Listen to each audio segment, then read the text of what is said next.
Hi everybody, welcome to Indycar on Thursday the 8th of August 2018. I'm Gordon Ross.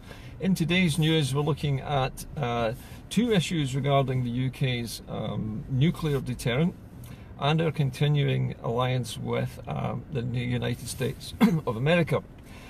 Firstly, the nuclear deterrent. It's emerged this week that the British Aerospace Systems, or BAE Systems, new dreadnought class submarines being constructed in England are unable to fit the new Trident missile launch tubes which have been imported from America recently. When inspected, the launch tubes proved to have faulty welding well below the standard expected for a submarine. These are the tubes which will contain the nuclear missiles and which have to be watertight down to hundreds of feet in order to stop the submarine from accidentally flooding when the missiles fire. So this is a very critical piece of equipment that the American manufacturers appear to have botched, and it is going to delay the nuclear submarine construction for the UK's new deterrent with Trident 2. The Trident 2 boats in their current situation, and if they were on schedule, wouldn't enter service until somewhere in the region of 2033.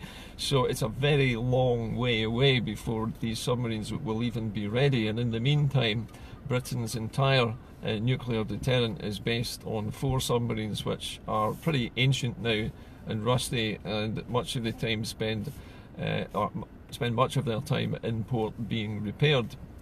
So it doesn't bode well for Britain's nuclear deterrent if their main contractor and their main ally can't even supply vital pieces of equipment at the correct standard.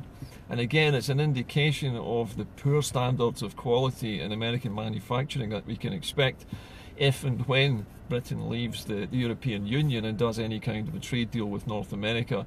I mean, if they're not prepared to weld their nuclear missile tubes properly, what other standards are going to be shot to pieces for British trade? What other low standards will we be expected to accept from a North American trading agreement? Second piece of information also regarding our relationship with North America is the new Defence Secretary for the United Kingdom, whose name escapes me at the moment because there have been so many Defence Secretaries.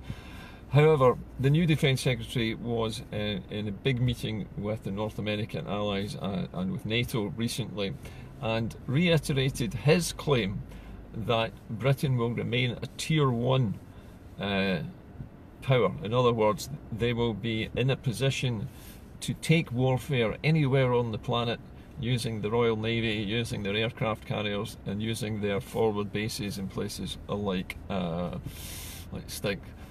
Cyprus, I think, is probably the main one, but also in Saudi Arabia. So Britain's Minister for Defence is actually contradicting directly what Mrs May was saying, which was that we're not going to be able to maintain this Tier 1 status because we simply can't afford to do it. And yet her own minister is now contradicting Mrs May's own position on this, claiming that we will be a Tier 1 power, and reiterating that no matter what the US decides to do and what wars it plans to start, that Britain will be right there alongside the United States as its #1 ally. And he's basically just telling the Americans that we will follow them into whatever wars they want to start, and we're going to try and maintain our Tier 1 status.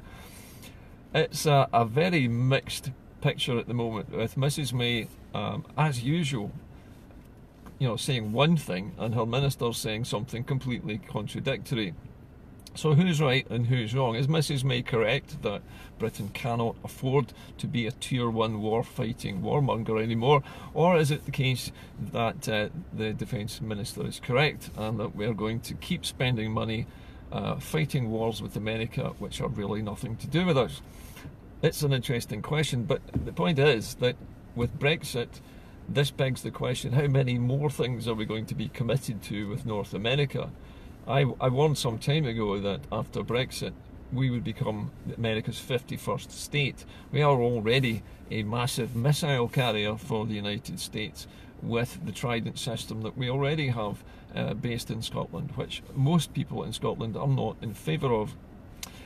So that's basically it for today's show. I am probably not going to do another show this week, just simply because data is running low.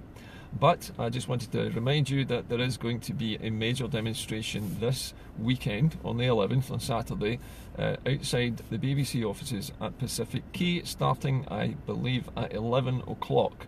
And this is a protest against the BBC's continuing bias and its continuing talking down of Scotland, and the ongoing problems that we have with the British state broadcaster attempting to make Scots believe that the country is in a poor state and that its health service is in a poor state and that everything is in a poor state, and they continue to do this, and this protest is going to be happening right outside their front door on Saturday.